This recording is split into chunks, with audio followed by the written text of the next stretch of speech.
السلام عليكم ورحمة الله وبركاته.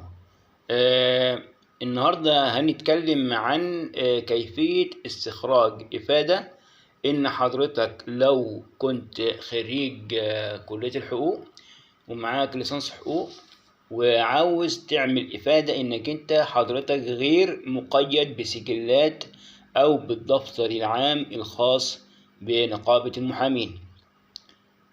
أنا مثلا اتطلب مني إفادة إن أنا غير مقيد بالجدول العام أو غير مقيد بنقابة المحامين. فعملت إيه؟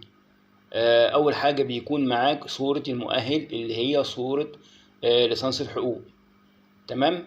وبيكون مع حضرتك البطاقة الشخصية طبعا معاك.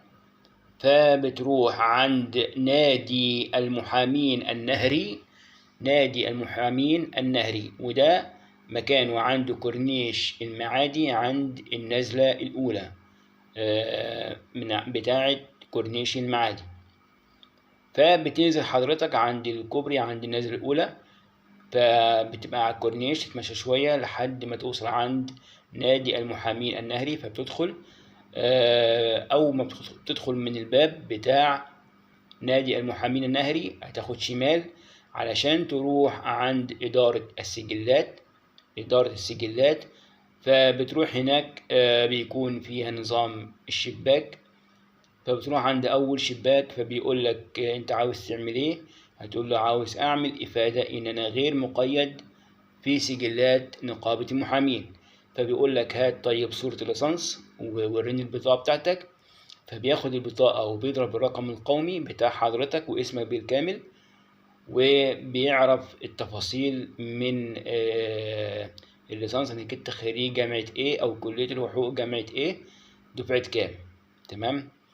وبعد كده بيقول لحضرتك هتروح الخزنة تدفع فيها المصروفات. بتدفع هناك 50 جنيه عن الإفادة الواحدة. وبعد ما بتدفع وانت كمان بتدفع بيسألك في الشباك بتاع الخزنة، بيقولك انت عاوز تاخد الإفادة دي بتوديها عند انهي جهة؟ اكتب لي او قول لي على الجهة اللي انت حضرتك عاوز تسلم الإفادة ديت ليها. فانا قلت له اكتب لمن يهمه الامر. قال لي لا ما ينفعش، لازم تقول لي على جهة محددة معينة بحيث ان اكتبها عندي على. فقلت له حاضر. فقلت له طيب على الجهة اللي انا عاوز اودي ليها الافادة دي. فراح كاتبها. وبعد كده بعد ما اداني الوصل ان انا دفعت قال لي ارجع تاني عند ادارة السجلات. فرجعت تاني عند ادارة السجلات فسلمت الوصل اللي انا دفعت بيه.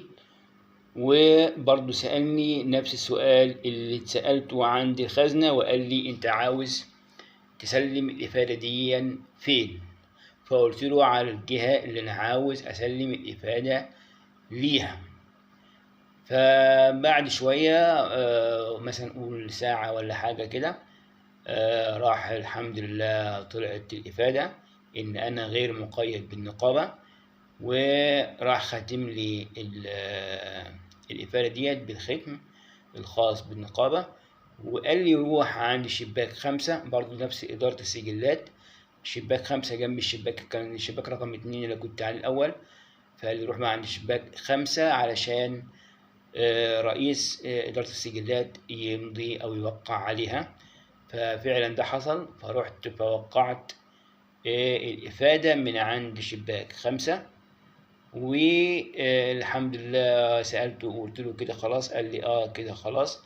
وبقت معايا الإفادة إن أنا غير مقيد في سجلات نقابة المحامين.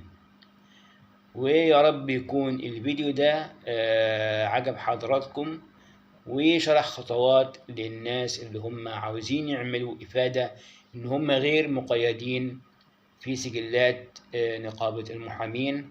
وكان معاكم أخوكم أحمد المطري، والسلام عليكم ورحمة الله وبركاته.